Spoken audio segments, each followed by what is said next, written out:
Did you see what he just did? Goku's such a beast! And this is to watch Vegito see. To many anime fans, Dragon Ball is the epitome of action anime. So today, let's count down the top 10 feats that Dragon Ball Z, Dragon Ball GT, and Dragon Ball Super has had through the years. And keep in mind, as of this recording, Dragon Ball Super is on episode 69. So, hopefully we'll add to this later, but this is up to that point. Let's get to it. Since very early on in Dragon Ball, the Kamehameha Wave has been Goku's most signature move. So it just goes to show how strong some villains are when they're able to tank this move, whether it was Cooler, Brawly, or Frieza to some degree deflecting a times 20 Kamehameha Wave, which is burning his hand. It nevertheless comes out super impressive. Goku.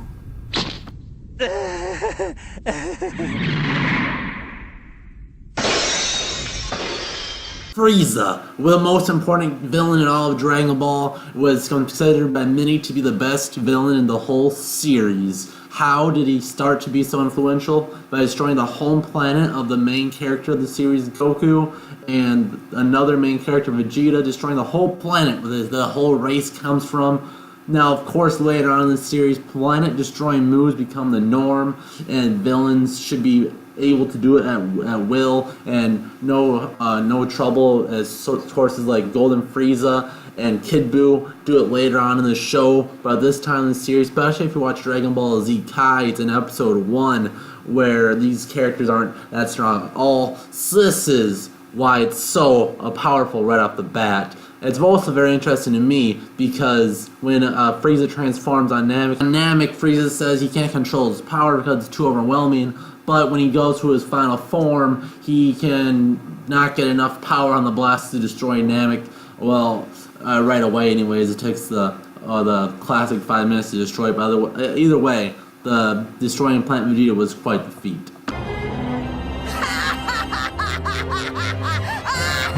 Why is there so much screaming in Dragon Ball Z? Why do they scream for so long? Well, because if you do it long enough and hard enough and you want candy enough, you can break through reality. Just like Super Buu did in the Hyperbolic Time Chamber, and shortly after, Gotenks in his Rapunzel form did the same. As impressive as this really is, they break through a reality and come through the door after Piccolo blew up the door, and it's just that easy. It's too bad. I wish there was a crowd around to see me do this. Okay. What did you just do? What? He's obliterated that man. When Beerus comes out and dissolves the Masu, something that looked reminiscent of Gogeta dealing with Janemba. Gogeta puts his hand on him and says, "Boy, I'm the god of destruction. Bow down to me," and dissolves him into thin air. And also, he's the only character that can defeat a gag character. It destroys a ghost in the same way in the Gag Rally episode. Although it's a gag episode, it's still very relevant. Beerus, what a beast. Won't be the last time we see you in this video. Hakai. Fusion. Ha! And thus created the strongest character in all of Dragon Ball GT. His strongest character for years. Zeno probably surpasses him. Beerus debatably surpasses him. And Whis probably does as well.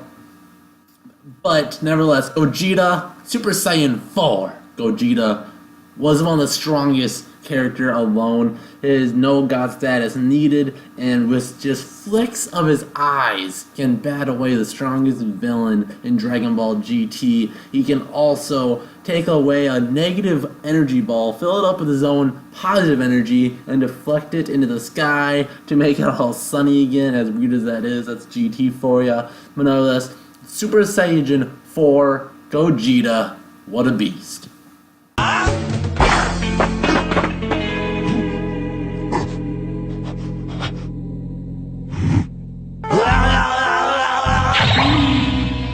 What's the opposite of Gogeta? Well, that's Vegito. And when Vegito fought Buu with Gohan Absorb, the strongest villain by far in Dragon Ball Z, we thought he was done for when he was turned to candy. But little did he know that Jawbreaker really hurts. With Vegito in his fist, Boo could not control him. His fist went through his mouth and then came out and then gave him the beating of his life as a piece of candy. Cause that's how Vegito rolls. Spirit Sword, no, more like Jawbreaker is a signature move. Nothing can beat Vegito, well, except for a time limit in Dragon Ball Super.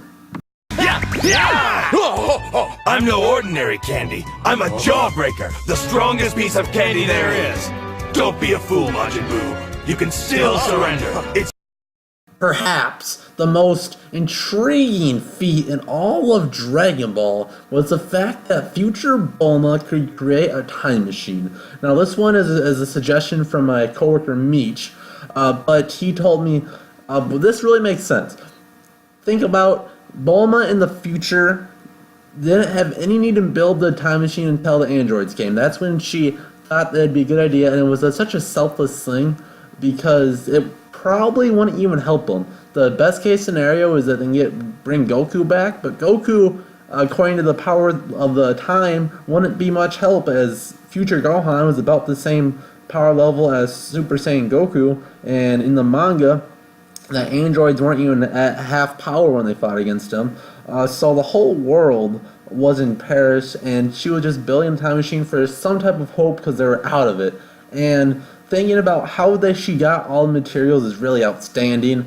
One of the key ingredients of the time machine, as discussed in I believe episode 6 to 8 in Dragon Ball Super, is in the center of the Earth, and that required Goku to instant transmission, I believe, down there, and Bulma had to give him a suit. So in the future timeline, unless she got Trunks to do it, which I'm sure he'd be more than willing to do it, which would be very risky in that timeline, as you would have to avoid getting killed by Android 17 or 18 in the process, and go down there and get Bulma enough time. She has to stay safe, build that with all her limited resources, all by herself. The whole Earth is dying very slowly.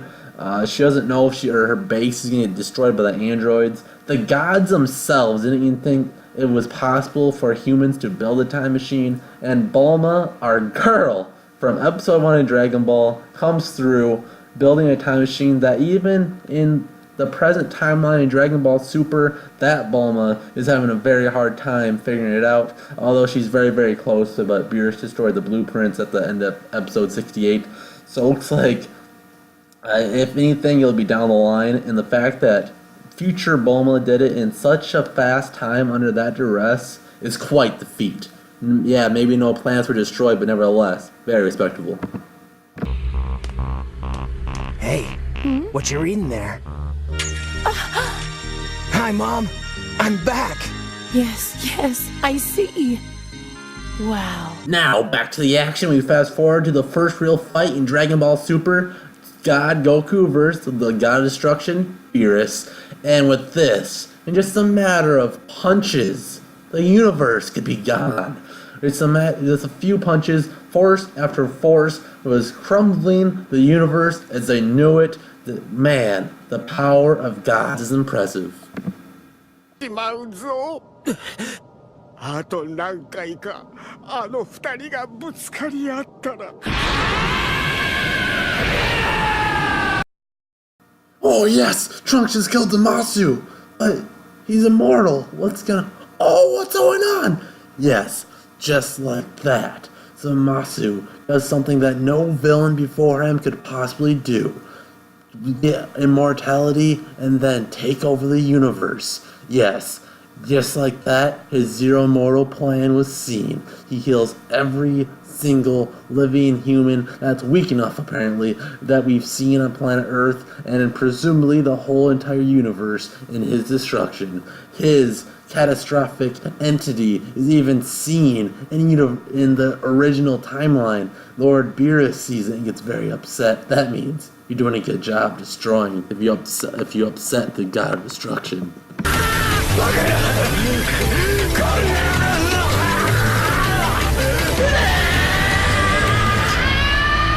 through 9 of the top 10 feats in all of Dragon Ball. We've seen planetary destructive moves to scientific inventions and even attacks that can take over the entire universe. So what could possibly top all of that? Well, if you've seen Dragon Ball Super thus far, the answer is pretty obvious.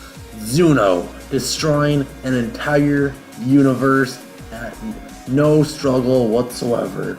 Zuno, the god of everything, destroys an immortal god that has taken over an entire timeline, the entire multiverse.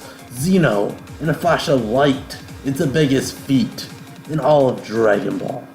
So that does it, folks. I want you guys to tell me down below, did I miss any feats? Did you agree with my list? Comment down below. Meech, double punch that like button, then hit it the 3rd time so it actually counts. And share this video to all your friends, and we'll see you guys next time.